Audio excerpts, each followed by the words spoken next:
The morning of November 7th, 1943, Second Lieutenant William Roach throttled back his Republic P-47 Thunderbolt and lined up for landing. Through breaks in the thick cloud cover, he glimpsed what appeared to be southern England below. His fuel gauge showed dangerously low levels. The escort mission had been routine, protecting 110 B-17 bombers, but navigation errors and unexpected headwinds had transformed it into something far more dangerous. The massive fighter, weighing nearly 6 tons fully loaded, settled onto grass with the characteristic heavy thump of robust landing gear. Only as he rolled to a stop did the terrible realization dawn. The uniforms running toward his aircraft bore the field grey of the Wehrmacht, not the olive drab of the United States Army Air Forces. Within hours, German intelligence officers were examining their prize with barely contained excitement. For the first time in the war, the Luftwaffe possessed a completely intact and flyable American heavy fighter. But what they discovered during testing would shatter their understanding of American fighter philosophy. The aircraft designated T-9 plus FK would reveal something far more disturbing than superior speed or altitude performance.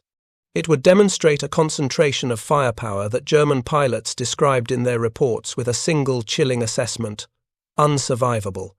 If you're enjoying this deep dive into the story, hit the subscribe button and let us know in the comments from where in the world you are watching from today. The P-47 was quickly repainted with German markings and prepared for transport to Rechlin, the Reich Air Ministry's primary test facility, located approximately 100 kilometers northwest of Berlin. Word spread rapidly through the German aviation establishment. They finally had the opportunity to understand their enemy's capabilities from the inside. The machine that arrived at Rechlin represented more than just another American fighter type. It embodied a completely different philosophy of aerial combat, one built around a simple, brutal principle.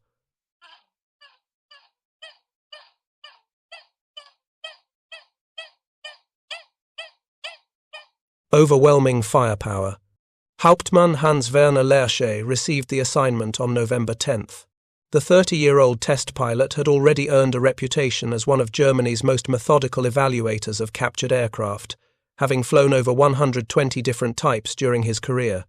His approach combined the precision of an engineer with the instincts of a combat pilot, translating raw performance data into tactical intelligence that could save German lives. But nothing in his extensive experience had prepared him for what he would discover about the American approach to fighter armament. As Lerche approached the captured Thunderbolt, the sheer size of the American fighter struck him immediately. The P-47 dwarfed the sleek Messerschmitt Bf-109G and Focke-Wulf 190A fighters he knew intimately.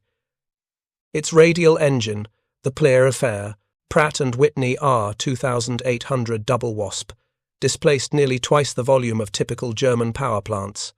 An 18-cylinder monster producing 2,000 horsepower, it dominated the nose section behind a 4-bladed propeller that measured 12 feet across. But it was the wings that revealed the true nature of this machine. Thick and robust, they housed 8 50-caliber Browning machine guns, 4 to each wing, arranged in a staggered formation to allow effective feeding from separate ammunition holds. German intelligence reports had mentioned this armament configuration, but seeing it firsthand was different.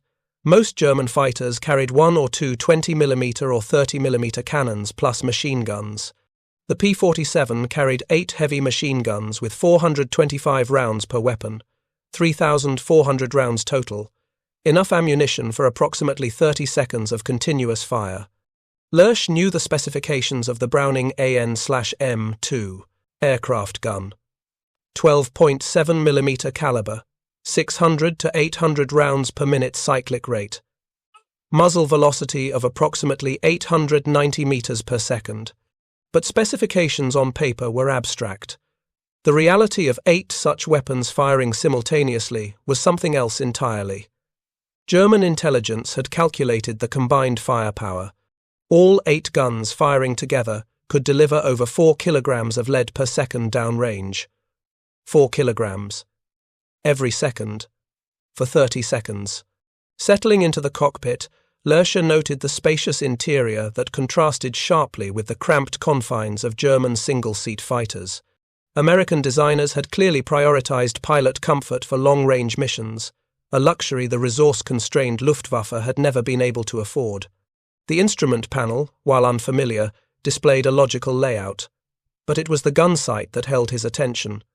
A simple reflector sight, nothing sophisticated, because the P-47 didn't need sophisticated aiming solutions. With 8 guns creating a cone of fire, precision marksmanship became less critical than volume of fire. The tactical implications were immediately apparent. German pilots were trained in precise gunnery. The Messerschmitt Bf 109G typically carried one 20mm MG 151 cannon firing through the propeller hub and two 13mm MG 131 machine guns above the engine. Effective, but requiring accurate shooting. A German pilot needed to place his cannon shells precisely to achieve kills. The P-47 represented a different philosophy entirely. Spray enough heavy machine gun fire at a target, and something vital would be hit. Engine, cooling system, fuel tanks, control surfaces, or the pilot himself. The engine started with a deep, powerful rumble that vibrated through the entire airframe. As Lerche taxied toward the runway, the Thunderbolt's weight became immediately apparent. Every control input required more force than he was accustomed to, and the machine's responses felt deliberate rather than instantaneous. German doctrine emphasized nimble fighters capable of tight turning engagements at low to medium altitudes, typically between 4,000 and 6,000 meters. Based on ground handling alone, this American machine seemed to contradict everything the Luftwaffe understood about effective fighter design. But Lerche was about to discover that the P-47 was not designed for the knife-fight engagements that German pilots trained for. It was designed for something else entirely. A new kind of warfare, where altitude, speed, and devastating firepower replaced traditional dogfighting skill. Takeoff required a longer ground roll than any German fighter, but once airborne, the P-47 climbed steadily under the power of its turbo-supercharged engine. As Lerche gained altitude, passing through 4,000 meters, then 6,000, the aircraft's character began to shift.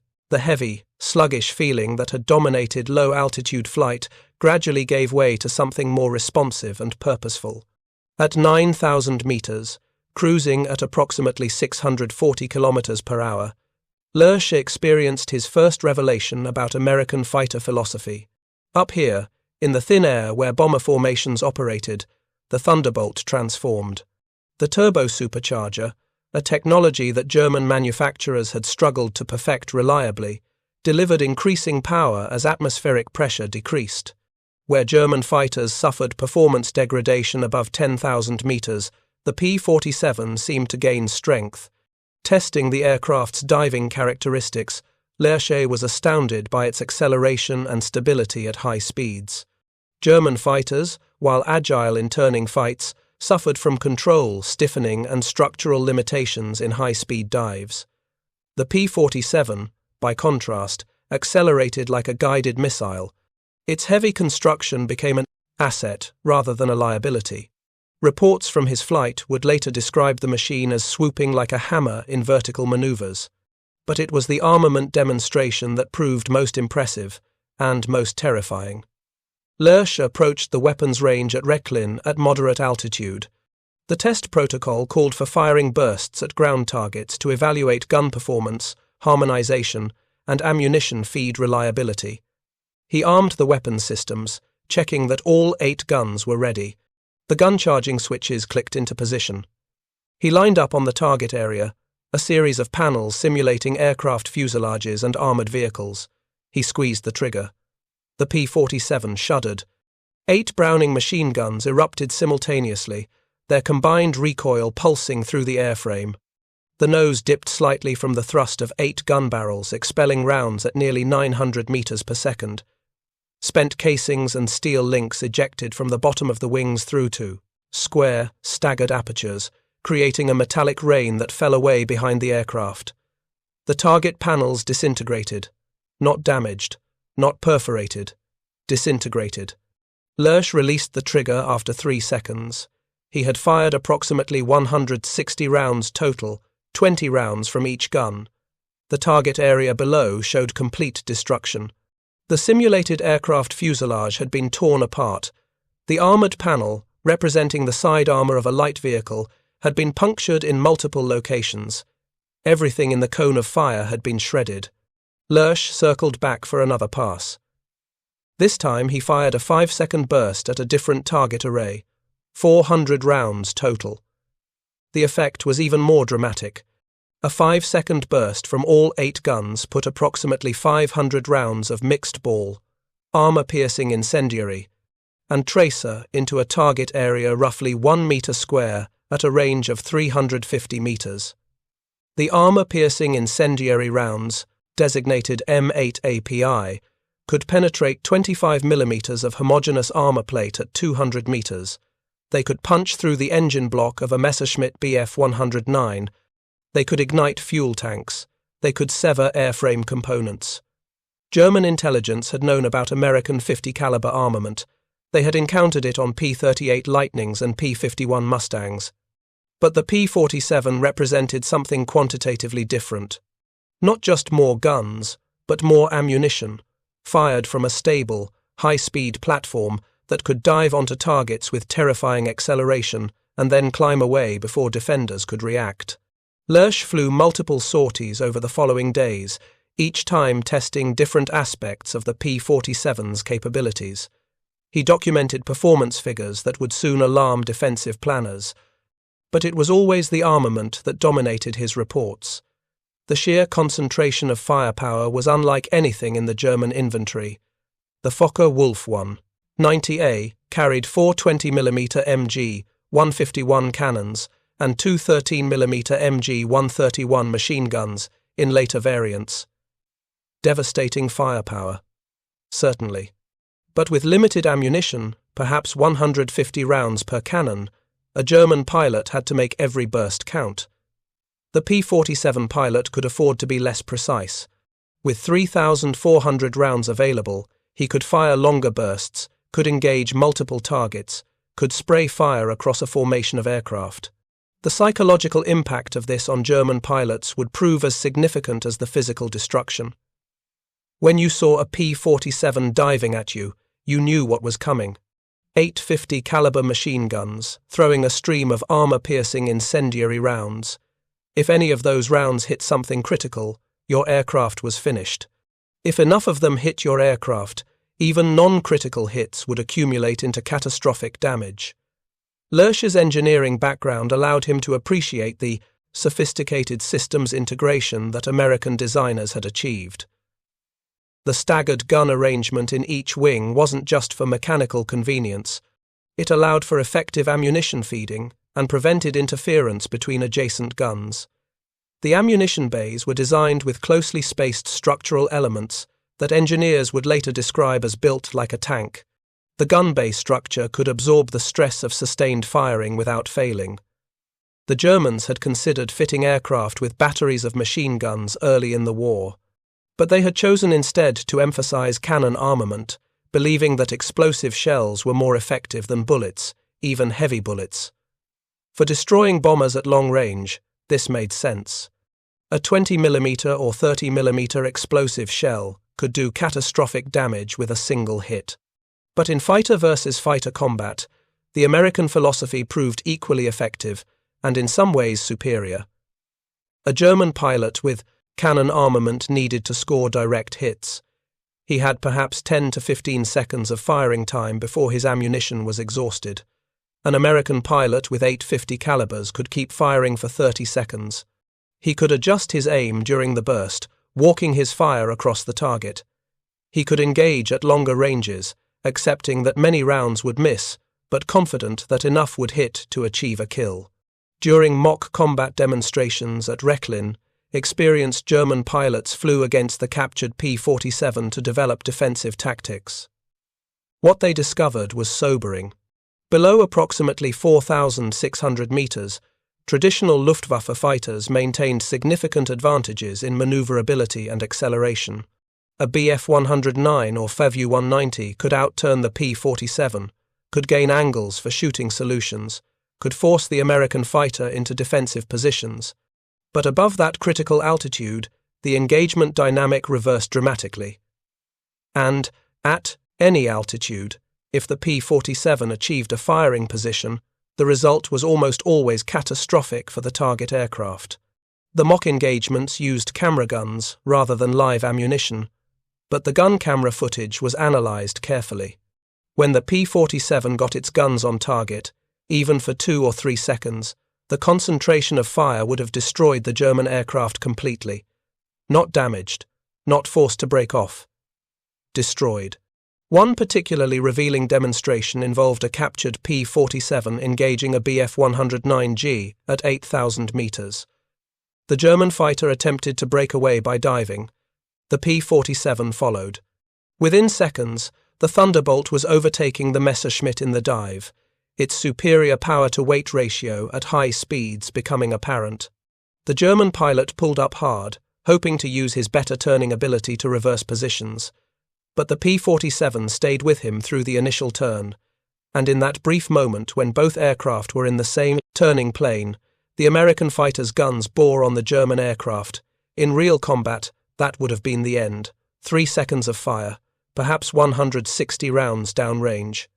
At that range, perhaps 40 or 50 hits, armor-piercing incendiary rounds punching through aluminum skin, severing control cables, igniting fuel, destroying the engine. The Messerschmitt would have been falling, burning from the sky before its pilot even knew he was hit. The test pilots at Rechlin began using a phrase in their reports that would spread through Luftwaffe briefing rooms. Unsurvivable firepower. Not unsurvivable in the sense that pilots couldn't potentially evade or escape, but unsurvivable in the sense that once the P-47's guns achieved a firing solution, even for a few seconds, the target aircraft was effectively destroyed. There was no tanking the hits, no absorbing the damage and fighting on. The volume of fire was simply too great. Lersch documented this in his official reports, with characteristic German precision. He noted that the 850 caliber installation gave the P-47 the highest projectile throw weight of any single-engine American fighter then in service, second only to the Northrop P-61 Black Widow night fighter with its 4 20mm cannons and 4 50 calibers. He noted that while German cannon fired more powerful individual rounds, the P-47's sustained fire capability meant it could deliver more total energy on target during a typical engagement. He also noted something that German tactical doctrine had not adequately considered. The P-47's armament was optimized for the realities of high-speed aerial combat. At closing speeds of 800 km per hour or more, engagements lasted seconds, not minutes. A German pilot with limited cannon ammunition needed to make split-second aiming decisions and fire short, precise bursts. An American pilot with 8 machine guns and 30 seconds of ammunition could afford to fire longer bursts, could adjust his aim during firing, could saturate a larger target area. This was not crude spray-and-pray tactics. It was a sophisticated understanding of the probability mathematics of air combat. If you fired enough rounds at a fast-moving target, enough of them would hit to achieve a kill. The P-47's designers had solved the air combat problem not through superior marksmanship requirements, but through superior firepower volume. By December 1943, the captured P-47 had completed its transformation from intelligence prize to operational warning system. The aircraft became the centerpiece of Hauptmann Theodor Rosarius's traveling demonstration program, known as Circus Rosarius. The Thunderbolt, bearing German markings T9 plus FK, accumulated dozens of flight hours under Lersch's methodical evaluation. Each sortie revealed capabilities that forced German tactical doctrine toward uncomfortable revisions. The Circus Rosarius demonstration program was designed to familiarize frontline Luftwaffe pilots with enemy aircraft capabilities. The unit traveled to fighter bases across Germany, bringing captured Allied aircraft for pilots to examine, sometimes to fly, and always to learn from. The P-47 demonstrations focused heavily on the armament characteristics. German pilots needed to understand what they faced when they encountered Thunderbolts over European skies. During these presentations, experienced German pilots attended briefings that included gun camera footage from the Rechlin tests. They watched the ground targets disintegrate under the P-47's firepower. They listened to Lersch's assessment that engaging a P-47 from a position where it could bring its guns to bear was effectively suicidal. They learned that the only safe tactics were to avoid frontal engagements entirely, to use hit-and-run attacks from above and behind, and to break away immediately after firing, never staying in the Thunderbolt's gun envelope. One Luftwaffe, the pilot who attended a demonstration in early 1944, later wrote in his diary about the experience. He described watching the captured P-47 fly past the assembled pilots, then bank sharply to demonstrate its characteristics. What stayed with him was not the aircraft's speed or maneuverability, but the sight of those 8 gun barrels protruding from the wings. 8 50s, he wrote, all pointed at you. If he gets his guns on you, even for a moment, you are already dead. You just don't know it yet. This psychological impact rippled through German fighter units. Pilots who had been trained to be aggressive, to close with the enemy and engage in turning fights, now had to fundamentally rethink their approach when facing P-47 seconds. The traditional Luftwaffe doctrine of individual pilot skill and aggressive tactics proved inadequate against opponents who could dictate engagement terms through superior firepower and aircraft performance. Training manuals began incorporating revised tactical guidance that acknowledged the P-47's capabilities. The new doctrine emphasized forcing American fighters into low-altitude engagements where German aircraft retained advantages, using hit-and-run tactics to avoid sustained combat in the Thunderbolt's optimal altitude band, and coordinating multiple aircraft to overwhelm individual escort fighters through numerical superiority. Most importantly, the guidance stressed avoiding head-on passes against P-47 seconds. 850 calibers firing head-on created a wall of lead that no aircraft could fly through intact. But implementing these tactical revisions required resources and training time that the Luftwaffe increasingly lacked. Fuel shortages limited the extensive high-altitude training necessary to develop new tactics. Pilot replacement rates made it difficult to retrain experienced aviators without compromising operational effectiveness. And most critically, by late 1943 and early 1944, the Luftwaffe was simply running out of experienced pilots faster than training schools could produce replacements. The captured P-47's operational history took a significant turn in late December 1943 when it suffered minor damage during a test flight, forcing repairs. The incident highlighted Germany's declining industrial capacity. Specialized components required to maintain American equipment proved difficult to source or manufacture domestically. But German mechanics adapted, using parts from another captured P-47 from the same unit to return T-9 plus FK to flying condition. By December 20th, the aircraft was flying again, continuing its role in demonstration flights and pilot familiarization programs.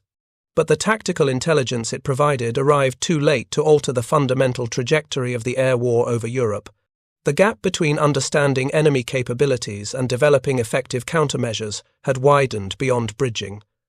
Frontline reports confirmed what Lersch's evaluation had revealed.